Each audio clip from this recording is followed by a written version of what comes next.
धृतराष्ट्र ने कहा, हे संजय, धर्म भूमि और कर्म भूमि में युद्ध की इच्छा से एकत्र हुए मेरे पुत्रों और पांडु के पुत्रों ने क्या किया? संजय ने कहा, हे राजन, इस समय राजा दुर्योधन पांडु पुत्रों की सेना की व्यूह रचना को देखकर आचार्य द्रोणाचार्य के पास जाकर कह रहे हैं, हे आचार्य, पांडु पुत्रों की इस विशाल सेना को देखिए, जिसे आपके बुद्धिमान शिष्य द्रुपद पुत्र धृष्टद्युम्न ने इतने कौशल से व्यूह के आकार में सजाया है। इस युद्ध में भीम तथा अर्जुन के समान अनेकों महान शूरवीर और धनुर्धर हैं। युयुधान, विराट और द्रुपद जैसे महान योद्धा हैं। धृष्टकेतु, चेकितान और काशीराज जैसे महान शक्तिशाली और पुरजित, कुंती भोज तथा शैब्य जैसे मनुष्यों में श्रेष्ठ योद्धा भी हैं। युधामन्यु जैसे महान पराक्रमी तथा उत्तम औजा जैसे अत्यंत शक्तिशाली सुभद्रा का पुत्र अभिमन्यु तथा द्रौपदी के पुत्रों सहित ये सभी महान योद्धा हैं। हे ब्राह्मण श्रेष्ठ, हमारी तरफ के भी उन विशेष शक्तिशाली योद्धाओं को भी जान लीजिए और आपकी जानकारी के लिए मेरी सेना के उन योद्धाओं के बारे में बतलाता हूँ।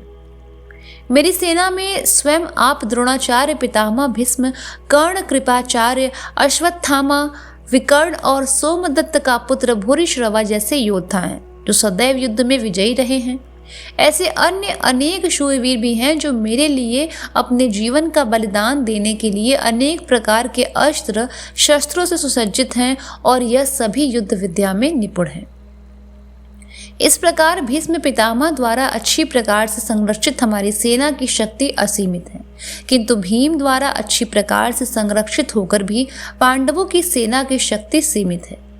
अतः सभी मोर्चों पर अपनी अपनी जगह स्थित रहकर आप सभी निश्चित रूप से भीष्म पितामह की सभी ओर से सहायता करें। तब कुरुवंश के वयोवृद्ध परम प्रतापी पितामह भीष्म ने दुर्योधन के हृदय में हर्ष उत्पन्न करते हुए सिंह गर्जना के समान उच्च स्वर से शंख बजाया। तत्पश्चात अनेक शंख, नगाड़े, ढोल, मृदंग और सिंह आदि बाजे अचानक एक साथ बज उठे। उनका वह शब्द बड़ा भयंकर था। तत्पश्चात दूसरी ओर से सफेद घोड़ों से युक्त उत्तम रथ पर आसीन योगेश्वर श्री कृष्ण और अर्जुन ने भी अलौकिक शंख बजाए। हृदय के सर्वस्व ज्ञाता श्री कृष्ण ने, पांचजन्य नामक अर्जुन ने, देवदत्त नामक और भयानक कर्म वाले भीमसेन ने पौंड्र नामक महाशंख बजाया।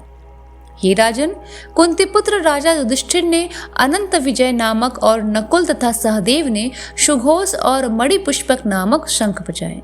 श्रेष्ठ धनुष वाले काशीराज और महारथी शिखंडी एवं धृष्टद्युम्न तथा राजा विराट और कभी न हारने वाला सात्विक राजा द्रुपद एवं द्रौपदी के पांचों पुत्र और बड़ी भुजा वाले सुभद्रा पुत्र अभिमन्यु आदि सभी ने अलग अलग शंख बजाए।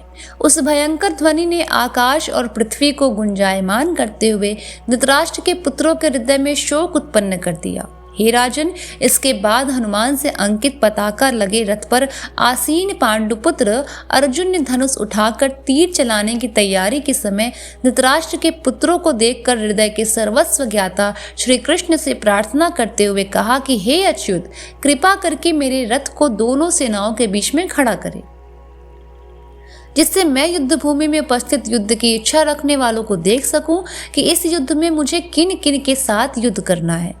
मैं उनको भी देख सकूं जो यह राजा लोग यहाँ पर धृतराष्ट्र के दुर्बुद्धि पुत्र दुर्योधन के हित की इच्छा से युद्ध करने के लिए एकत्रित हुए हैं। संजय ने कहा, हे भरतवंशी, अर्जुन द्वारा इस प्रकार कहे जाने पर हृदय के पूर्ण ज्ञाता श्री कृष्ण ने दोनों सेनाओं के बीच में उस उत्तम रथ को खड़ा कर दिया। इस प्रकार भीष्म पितामह, आचार्य द्रोण तथा संसार के सभी राजाओं के सामने कहा कि हे पार्थ, युद्ध के लिए एकत्रित हुए इन सभी कुरुवंश के सदस्यों को देख। वहां पृथा पुत्र अर्जुन ने अपने ताऊओं, चाचाओं को, दादा परदादों को, गुरुओं को, मामाओं को, भाइयों को, पुत्रों को, पौत्रों को और मित्रों को देखा। कुंती पुत्र अर्जुन ने ससुरों को और शुभचिंतक सहित दोनों तरफ की सेनाओं में अपने ही सभी संबंधियों को देखा।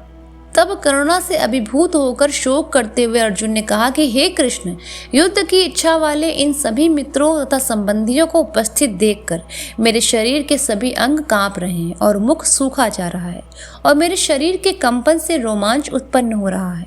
मेरे हाथ में गांडीव धनुष छूट रहा है और त्वचा भी जल रही है। मेरा मन भ्रमित सा हो रहा है, इसलिए मैं खड़ा भी नहीं रह पा रहा हूँ। हे केशव, मुझे तो केवल अशुभ लक्षण ही दिखाई दे रहे हैं। युद्ध में स्वजनों को मारने में मुझे कोई कल्याण नहीं दिखाई दे रहा। हे कृष्ण, मैं न तो विजय चाहता हूँ और न ही राज्य और सुखों की इच्छा करता हूँ। हे गोविंद, हमें ऐसे राज्य, सुख तथा जीवन से भी क्या लाभ जिनके साथ हमें राज्य आदि सुखों को भोगने की इच्छा है, जब वह ही अपने जीवन के सभी सुखों को त्याग करके इस युद्ध भूमि में खड़े हैं। गुरुजन, परिवारीजन, पुत्रगण, पितामह, मामा, ससुर, पौत्रगण, साले और सभी संबंधी भी मेरे सामने खड़े हैं। हे मधुसूदन, मैं इन सभी को मारना नहीं चाहता हूँ, भले ही ये सभी मुझे मार डालें।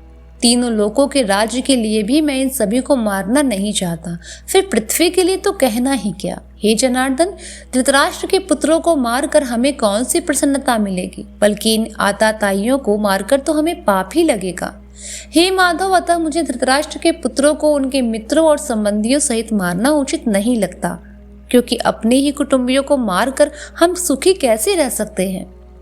यद्यपि लोभ के कारण इन भ्रमित चित्त वालों को कुल के नाश से उत्पन्न होने वाले दोष दिखाई नहीं देते और मित्रों से विरोध करने में कोई पाप भी नहीं दिखाई देता। हे जनार्दन, हम लोग तो कुल के नाश से उत्पन्न दोष को समझने वाले हैं, क्यों न हमें इस पाप से बचने के लिए विचार करना चाहिए। कुल के नाश से सनातन कुल धर्म नष्ट हो जाते हैं तथा धर्म का नाश हो जाने पर संपूर्ण कुल में अधर्म फैल जाता है। हे कृष्ण, अधर्म अधिक बढ़ जाने से कुल की स्त्रियां दूषित हो जाती हैं। स्त्रियों के दूषित हो जाने पर अवांछित संतानें उत्पन्न होती हैं। अवांछित संतानों की वृद्धि से निश्चय ही कुल में नारकीय जीवन उत्पन्न होता है। ऐसे पतित कुलों के पितृ गिर जाते हैं, क्योंकि पिंड और जल के दान की क्रियाएं समाप्त हो जाती हैं। इन अवांछित संतानों के दुष्कर्मों से सनातन कुल धर्म और जाति धर्म नष्ट हो जाते हैं। हे जनार्दन, जिनका कुल धर्म नष्ट हो गया है, ऐसे मनुष्यों का अनिश्चित काल तक नरक में रहना पड़ता है, ऐसा हम सुनते आए हैं।